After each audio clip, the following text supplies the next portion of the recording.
উচ্ছে খেতে খেতে বোর হয়ে গেছে বন্ধুরা? তো চলো একবার ট্রাই করে দেখো এই পাতার একটা আলু দিয়ে মাখা।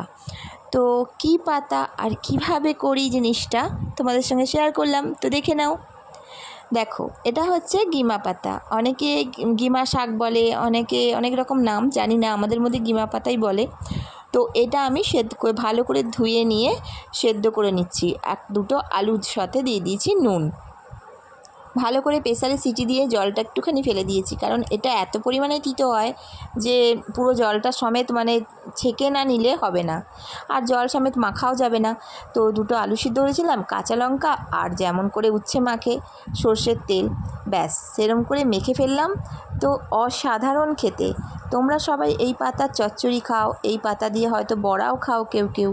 তো এই রকম করে একবার মেখে খেয়ে দেখো, দারুণ লাগবে, জাস্ট অসাধারণ। তো এই দিয়েই মনে হয় অনেকটা ভাতই খাওয়া হয়ে যাবে। তোমরা একবার ট্রাই করো, আর আমার রেসিপিটি কেমন লাগলো আমাকে কমেন্টে জানিও বন্ধুরা। তো আজকের মতন আসছি, টাটা। অন্য দিন আসবো অন্য ভিডিও নিয়ে, টাটা।